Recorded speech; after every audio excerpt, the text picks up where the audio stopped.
विदेश नीति जैसे गंभीर मुद्दे पर विपक्ष की तरफ से उठाई गई चर्चा की मांग को आप उनके लोकतांत्रिक अधिकार के तौर पर देखते हैं या फिर राजनीतिक स्कोरिंग की एक कोशिश देखते हैं? देखिए पूर्णिमा जी, अगर चर्चा की मांग लोकतांत्रिक ढंग से ना हो तो उसको लोकतांत्रिक कैसे देखा जाएगा? विपक्ष ने मोशन मूव किया, विपक्ष सभापति को हटाने का मोशन पे चर्चा चाहते थे। उन्होंने पार्लियामेंट्री मीटिंग में उस मोशन पर साइन किया, उस पर टाइम एलोकेट किया गया। जब उस पर चर्चा होनी थी तो उन्होंने कहा कि हम अब मिडिल ईस्ट पर चाहते हैं। जब मिडिल ईस्ट पर खड़े होकर के देश के विदेश मंत्री जवाब देने लगे और मिडिल ईस्ट की सिचुएशंस पर देश को एड्रेस करने लगे तो वो उसमें हंगामा करने लग गए। ये किस प्रकार का विपक्ष को मूड स्विंग हो रहा है? ये किस प्रकार का विपक्ष है हमारे देश का? संसद को चलाने की जिम्मेदारी पक्ष और विपक्ष दोनों की है। विपक्ष अपने बाल हट में नहीं आ सकता है। यह नहीं कह सकता है कि हम अपनी जिद पकड़ लेंगे, जो हमारा मन होगा, जैसा हमारा मन होगा हम वैसा करने लगेंगे और अब आप संसद को चला करके दिखाओ। संसद को चलाने में देश के लोगों का, टैक्स पेयर्स का एक बहुत बड़ा पैसा लगता है और ऐसे में विपक्ष इतना गैर जिम्मेदाराना काम करे और संसद को ठान ले कि हम नहीं चलने देंगे, किसी महत्वपूर्ण विषय पर चर्चा नहीं होने देंगे, तो यह तरीका नहीं हो सकता। यह लोकतांत्रिक तरीका नहीं है, यह संसदीय तरीका नहीं है। हमारे संसद की कुछ मर्यादाएं हैं। आप मुझे बताइए, अगर आपने मोशन को साइन करा और अगर आपने कहा कि हम उस मोशन पर चर्चा चाहते हैं, टाइम एलोकेशन पर आपने अग्री किया, तो उसके बाद आप क्यों हंगामा करेंगे? और जब विदेश मंत्री जवाब दे रहे हैं जिस चर्चा को आप चाहते हैं उस पर, और उस जवाब में आप उसको ना सुनकर के बीच में डिसरप्शन करने लगे, मैं माफी के साथ कहता हूं यह विपक्ष का असली चेहरा है। विपक्ष एक्सपोज्ड है और वो देश की संसद का मखौल बनाना चाहता है, देश के लोकतंत्र का मखौल बनाना चाहता है। इसलिए कतई लोकतांत्रिक तरीका नहीं है, विपक्ष को इस तरीके से बाज आना चाहिए। ठीक है फजल हारून साहब, मेरा सीधा सवाल यह है कि अगर आप लोगों को सरकार का जवाब सुनना ही नहीं था तो फिर सवाल क्यों रखा गया? ऐसी बात नहीं कि हमें सरकार का जवाब नहीं सुनना था, लेकिन parliament is a space for dialogue and not for monologue. यहाँ पे हमारे साथी ने एक बहुत अच्छी बात कही कि जो हमारा पार्लियामेंट है उसको चलाने की जिम्मेदारी यानी कि रिस्पॉन्सिबिलिटी विपक्ष और सत्तारूढ़ पार्टी की दोनों की होती है। अब इसमें बहुत अहम मुद्दे जो थे वो रह गए। तो ये जो हमारे विदेश मंत्री जी ने स्टेटमेंट दिया वो एक मोनोलॉग ज्यादा था, डायलॉग कम था। इसमें बहुत सारे जरूरी विषयों पे जो बात करनी थी वो रह गई। अब जैसे हमारे विदेश मंत्री जी ये कहना भूल गए कि जो हमारे स्टूडेंट्स या फिर लोग वहाँ फंसे उनको निकालने के लिए क्या क्या चीज़ें सरकार क्या क्या कदम उठा रही है। फिर जो हमारे बिजनेसमैन हैं, जो हमारे व्यापारी पक्ष जो एक्सपोर्ट में काम करते हैं, उनका हित बचाने के लिए क्या कर रहे हैं। तो ये सब मुद्दे ये सरकार बहुत आसानी से इग्नोर करते हुए चली गई और यहाँ जो मुद्दे की बात थी वो तो हुई नहीं। यहाँ पे जैसे मोदी जी मन की बात करते हैं, वहाँ पे उनके विदेश मंत्री ने भी मन की बात कर दी और देश की बात छोड़ दी। तो वही है ना विदेश मंत्री, थोड़ी आके वहां पर फजल हारून जवाब देंगे। तो लेकिन हमारे पार्लियामेंटेरियंस को मौका, तो ऑपोजिशन को मौका तो देना चाहिए था। हमारे जो ऑपोजिशन पार्टीज हैं उनको मौका देना चाहिए था बोलने का, अपना पक्ष रखने का। लेकिन जो लोकतांत्रिक प्रक्रिया है फजल हारून साहब, उसी के हिसाब से तो विपक्ष चलेगा कि नहीं चलेगा? कि आप लोगों ने ठान रखा है, आप लोगों ने ठान रखा है, जब आप पहले किसी और मुद्दे पर चर्चा चाहते थे, जब उस मुद्दे पर चर्चा होनी आप दूसरा मुद्दा ले आए, जब उस पर विदेश मंत्री आधिकारिक तौर पर विदेश मंत्री की तरफ से जवाब आ रहा है, ये बताया जा रहा है कि हमारे लोगों के साथ एम्बेसीज लगातार संपर्क में हैं और इस बात का जिक्र पहले भी हो चुका है कि लोगों की सुरक्षित वापसी कराई जाएगी। हमारे सामने क्या क्या चुनौतियां हैं, क्या क्या नहीं, सारी बातें कह दी गई। लेकिन आप लोग वेल में आकर हंगामा करने लगते हैं, फिर उसके बाद आप लोग वॉकआउट करने लगते हैं।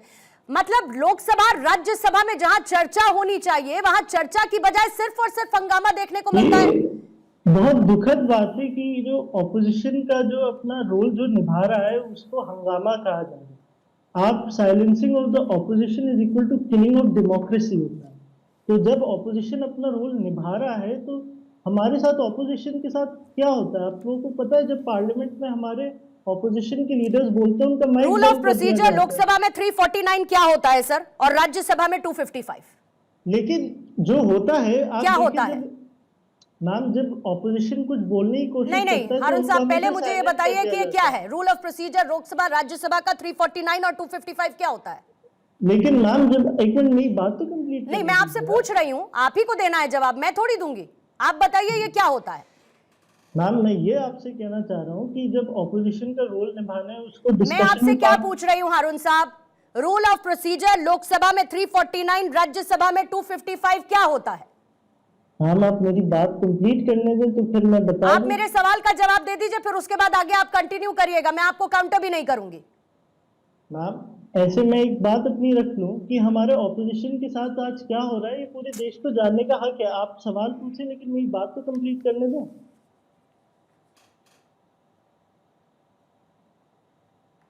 मैं आपसे बस सिंपली ये कह रहा हूँ कि जब हम एक नॉर्मल डिबेट चाह रहे हैं, हम किसी के अगेंस्ट नहीं हैं, हम देश के अगेंस्ट नहीं हैं, हम देश के साथ हैं। और उसी उसी कारणवश जो ऑपोजिशन है इन मुद्दों पर डिस्कशन चाहता है, अगर ऑपोजिशन कुछ सवाल पूछना चाहता है तो उसको सेटिस्फाई करना चाहिए। और जो देश ऑपोजिशन कहीं किसी अपने पर्सनल मुद्दों के सवाल नहीं पूछ रहा है, वो देश के मुद्दों के सवाल पूछ रहा है। अब जवाब दे दीजिए जो मैंने पूछा उसका।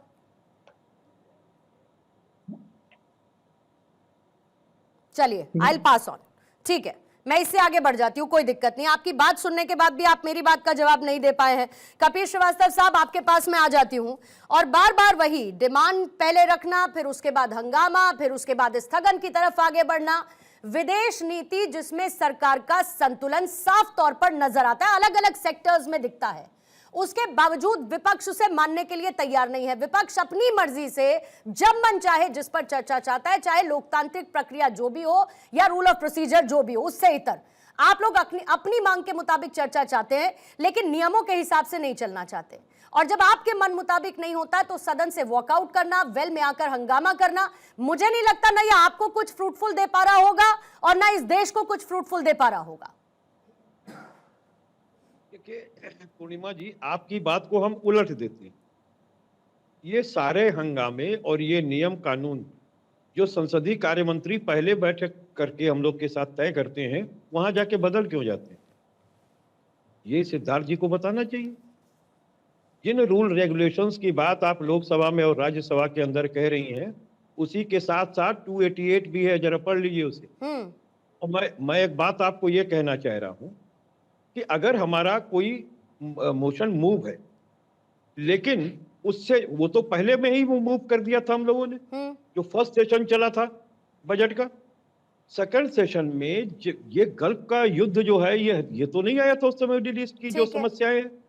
भारत की क्या पोजीशन है उसमें, भारत किस तरीके से अपने लोगों को 1 करोड़ से ज्यादा लोग हमारे फंसे हुए हैं जो वहां काम भी करते हैं या टूरिस्ट वीजा पे गए हुए, उनको हम भारत कैसे निकाल। आपको याद होगा कि एक भारतीय की हत्या भी हुई है इसी युद्ध में।